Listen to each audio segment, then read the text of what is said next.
August 26, 1071. The Byzantine Emperor Romanos IV led the largest army the empire had assembled in decades into the highlands of eastern Anatolia.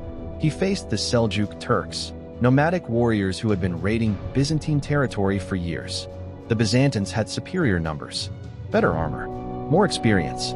Victory seemed certain. By sunset, the Byzantine army was destroyed. The emperor was captured, and the empire would never recover. This single battle opened Anatolia to Turkish conquest. It set in motion the events that would eventually lead to the fall of Constantinople 400 years later. This is the story of Manzikert, the battle that doomed the Byzantine Empire.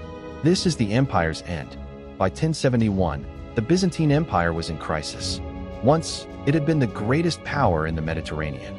Constantinople was the richest city in the world.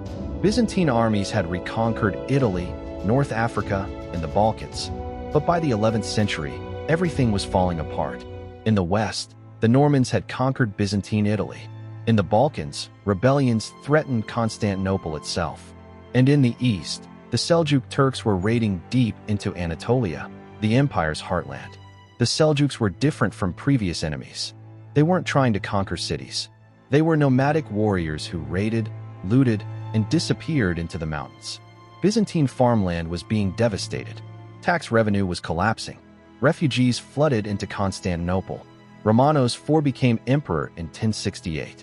He was a military man, a general who had fought on the frontier. He understood the Turkish threat. He decided to solve the problem permanently. He would lead a massive army into eastern Anatolia, defeat the Seljuk Sultan Arslan, and secure the frontier once and for all. In spring 1071, Romanos assembled his army. He gathered troops from across the empire: Byzantine heavy cavalry, Varangian guard mercenaries, Norman knights, Turkish auxiliaries, Armenian levies. Contemporary sources claim between 40,000 and 70,000 men. Modern historians estimate closer to 30,000 to 40,000. It was still the largest Byzantine army in a generation. In July 1071, Romanos marched east toward the fortress of Manzikert, near Lake Van. He had no idea he was marching toward disaster. Alp Arslan, the heroic lion, was the sultan of the Seljuk Empire. He wasn't expecting a fight with the Byzantines. He was marching south to invade Egypt and expand his empire. When scouts reported a massive Byzantine army approaching, Alp Arslan made a critical decision. He sent peace envoys to Romanos. The message was simple: "I'm not here to fight you. I'm heading to Egypt. Let's avoid unnecessary war." Romanos refused. He had assembled this army to crush the Seljuks once and for all. He wasn't going to negotiate. He wanted battle. Alp Arslan recalled his armies from the south. He gathered his forces, primarily mounted archers and light cavalry. Estimates range from 15,000 to 30,000 men. The Byzantines had superior numbers, but the Seljuks had mobility. Alp Arslan knew his warriors couldn't match Byzantine heavy cavalry in a direct clash. So he didn't plan to fight that way. He would use the Turkish tactic that had devastated armies for centuries: horse archery, feigned retreats, and hit-and-run attacks. On August 26, 1071, the two armies met near the fortress of Manzikert. The Byzantine Empire's fate would be decided in a single afternoon. August 26, 1071. Morning. Romanos deployed his army in traditional Byzantine formation. Heavy cavalry on the flanks, infantry in the center, reserves in the rear. The plan was simple: advance, crush the Turkish center, win decisively. But Romanos had a problem. His army was divided by politics and ethnicity. The Byzantine nobility hated him. He was a military upstart who had married into power. Many generals wanted him to fail.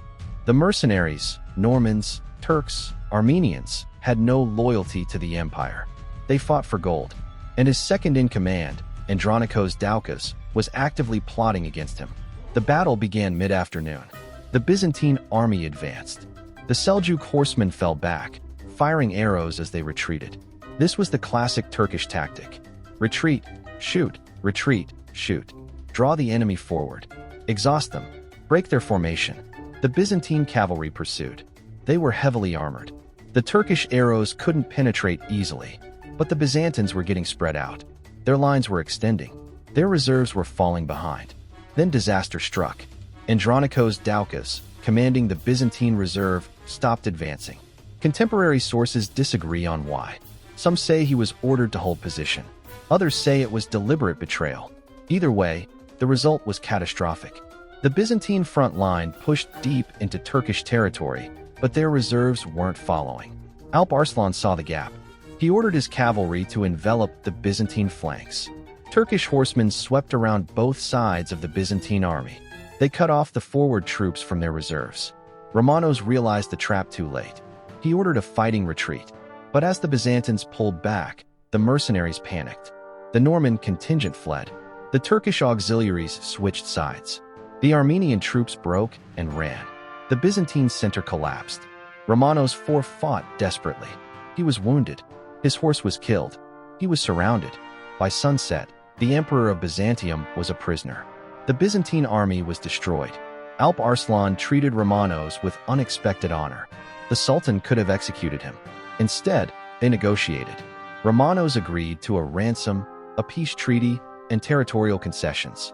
After a week, Alp Arslan released Romanos. He even gave him gifts and an escort to the border. But when Romanos returned to Constantinople, he faced a different enemy, his own nobles. While he was captive, his rivals had declared him deposed. They crowned a new emperor. When Romanos arrived, they arrested him. He was blinded, the Byzantine punishment for failed emperors, and exiled. He died from his wounds months later. But the real disaster wasn't Romanos' fate. It was what happened to Anatolia. With the Byzantine army destroyed, there was nothing stopping Turkish migration into Anatolia. Thousands of Turkish families moved west. They settled Byzantine farmland. They established emirates. Within 20 years, most of Anatolia was under Turkish control. The Byzantines tried to recover. They called for help from the west, leading to the First Crusade. But they never regained Anatolia. The empire's heartland was gone. Constantinople survived another 380 years. But it was permanently weakened. The empire that had once stretched from Italy to Syria was reduced to little more than the city itself. And in 1453, when Mehmed II finally breached the walls of Constantinople, he was the heir of the same Turkish warriors who had won at Manzikert. One battle, one afternoon, one emperor's capture, and the Byzantine Empire never recovered. Manzikert changed history. It opened Anatolia to Turkish settlement, creating modern Turkey. It weakened the Byzantine Empire so severely that it never recovered its former power. It led directly to the Crusades. Byzantine appeals for help against the Turks brought Western armies to the east. And it set in motion the events that would end at Constantinople in 1453.